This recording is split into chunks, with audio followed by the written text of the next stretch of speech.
Ketemu lagi sama gue dengan Bang Pileng. Hari ini gue mau menceritakan mengenai hantu begu ganjang. Nah, kali ini gue mau menceritakan mengenai sosok hantu begu ganjang. Hantu begu ganjang ini sangat terkenal ceritanya di daerah Sumatera Utara. Jika diterjemahkan secara sederhana, begu memiliki makna roh atau hantu, sedangkan ganjang adalah panjang. Sosok begu ganjang ini bisa dipelihara orang untuk membunuh atau mencelakakan orang lain. Bahkan nih, konon ceritanya, orang yang bertemu dan melihat begu ganjang bisa langsung jatuh sakit, bahkan sampai meninggal.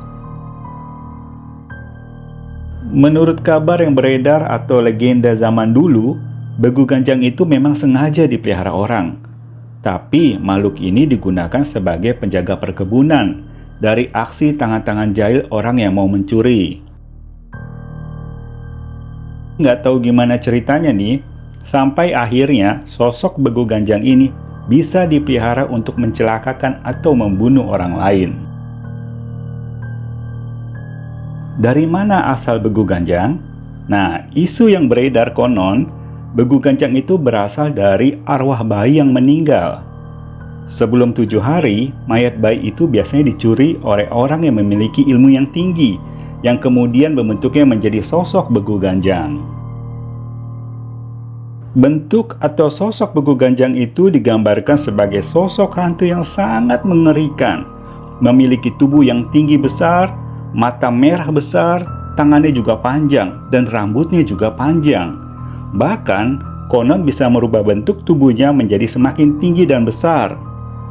Tingginya bisa mencapai pohon pinus atau pohon kelapa. Konon ceritanya lagi, siapa yang pelihara begu ganjang harus menyiapkan tumbal nyawa manusia sebagai gantinya.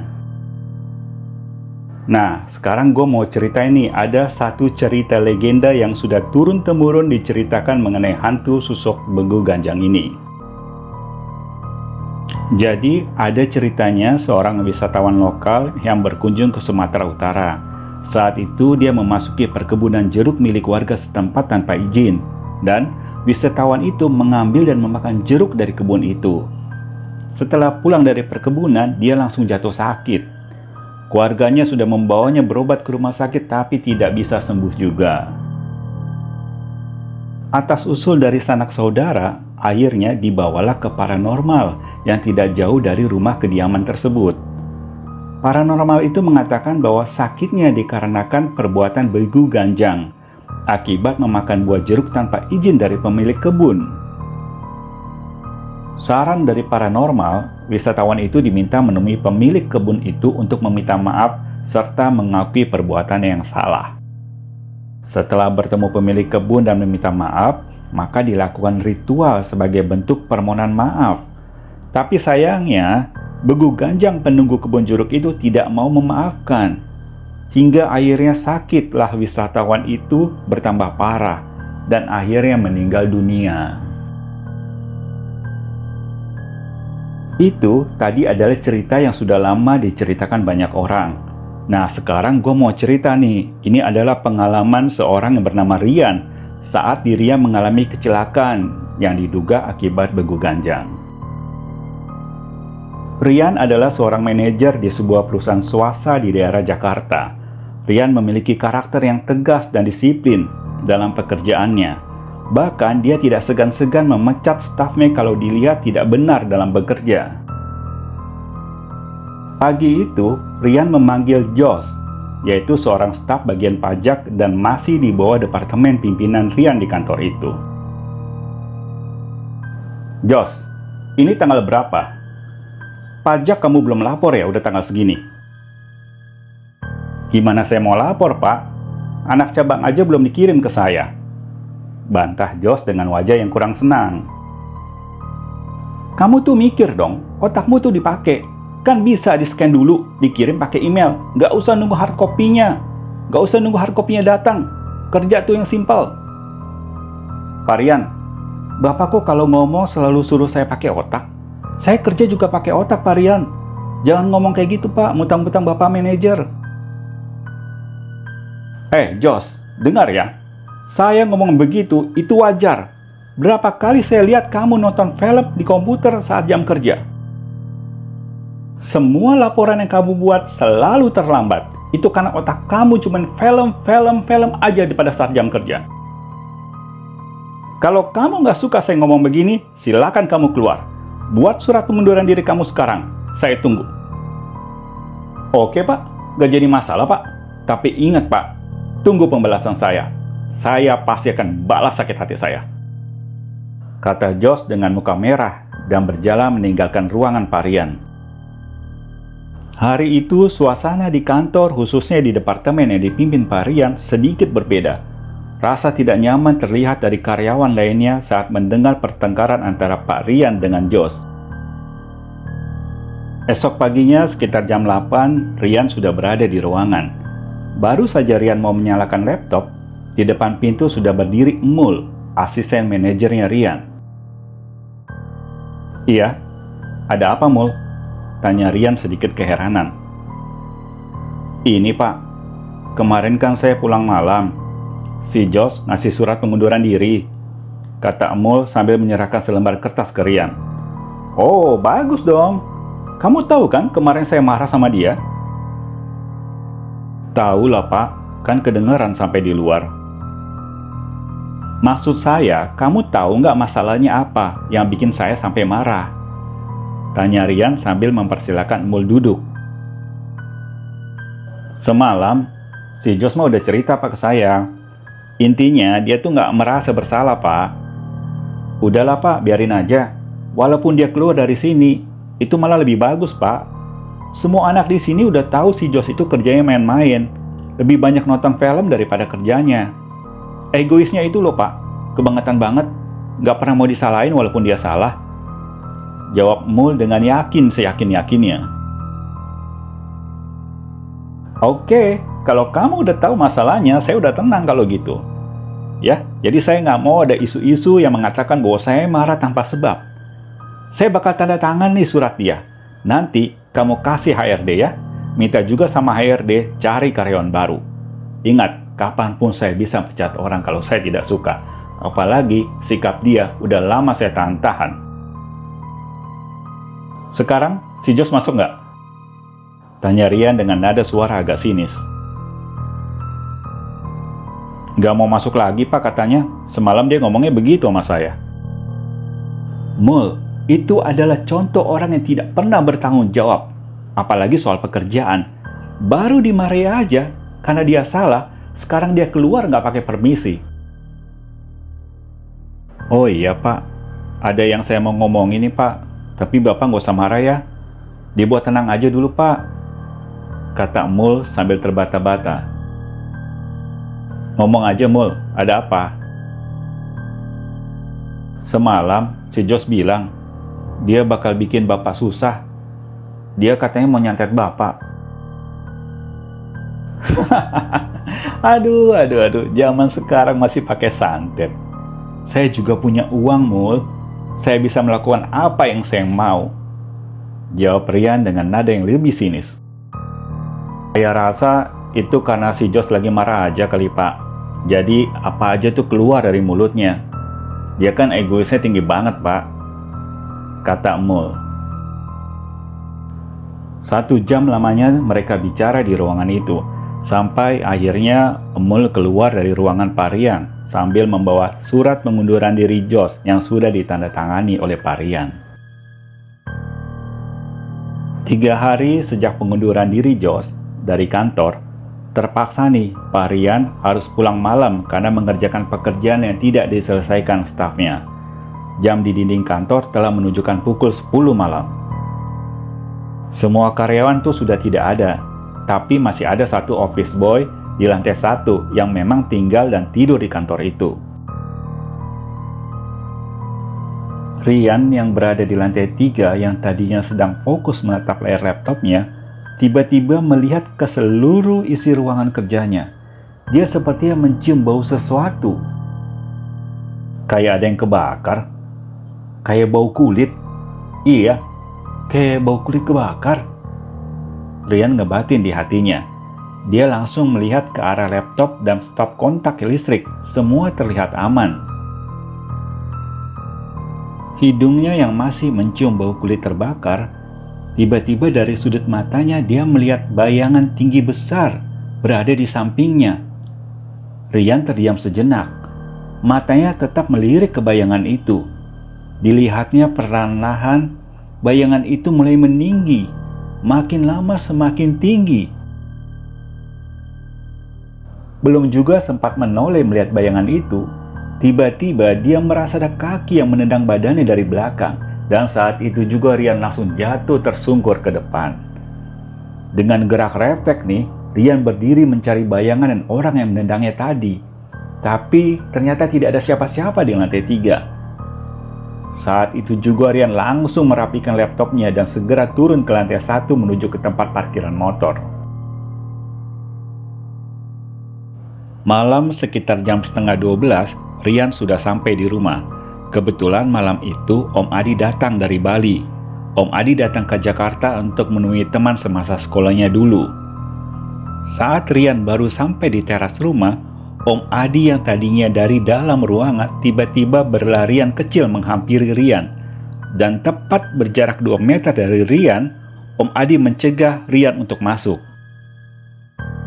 "Tunggu, mundur 3 langkah. Rian yang mendengar Om Adi menyuruh dia mundur langsung kaget. "Om, ada apa Om?" "Balik badan kamu, biar Om yang bersihin." Rian membalikkan badannya. Om Adi mulai mendekat. Tangan Om Adi mulai berada di pundak Rian. Entah apa yang dilakukan oleh Om Adi. Om Adi memang memiliki kelebihan dari sejak kecil. Itu terjadi sejak ia mengalami mati suri.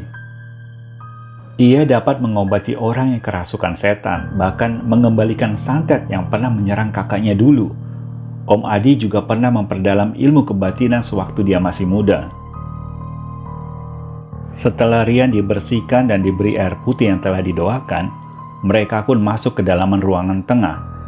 Disitulah Rian menceritakan semua kejadian yang dialaminya malam itu. "Berhati-hatilah, jaga diri kamu.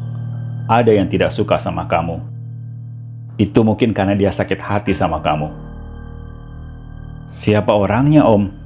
tanya Rian penasaran. "Tidak perlu tahu. Banyak berdoa dan tetap waspada."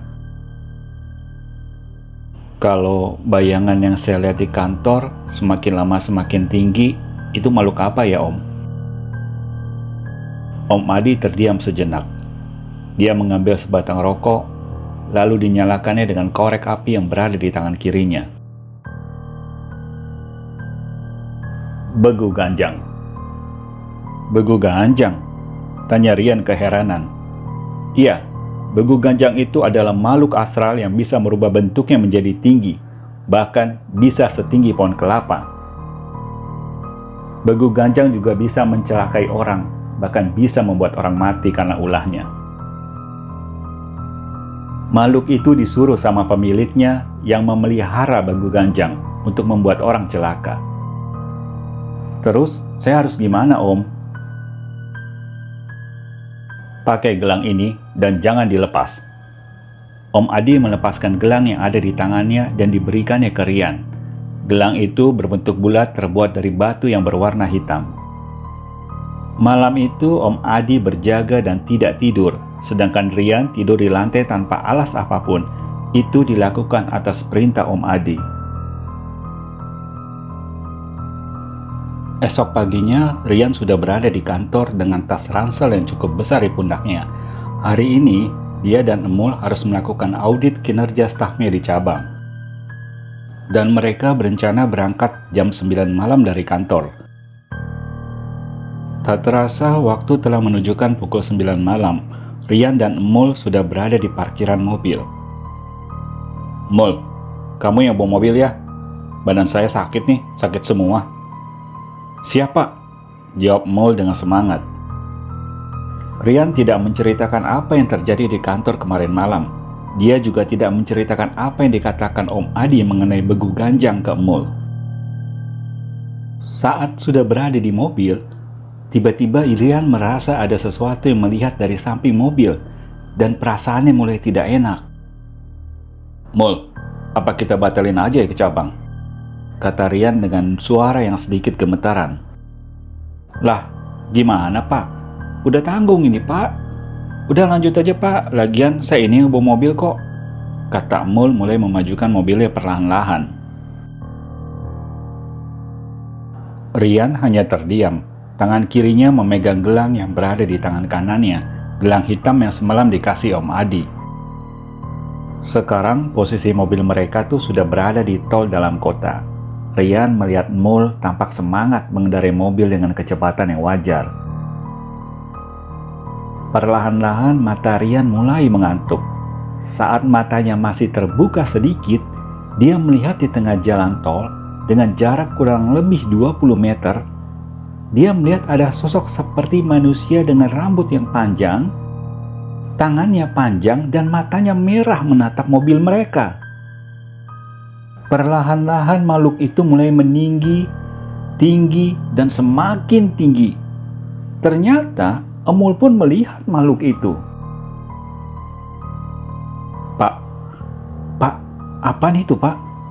Kata Emul tersentak kaget. Tiba-tiba makhluk itu berlari menghampiri mobil mereka. Sontak si Emul tuh langsung membanting setir ke kanan. Yang ternyata pas banget di posisi kanan mereka itu ada bus antar kota. Tak bisa dihindari lagi, tabrakan pun terjadi.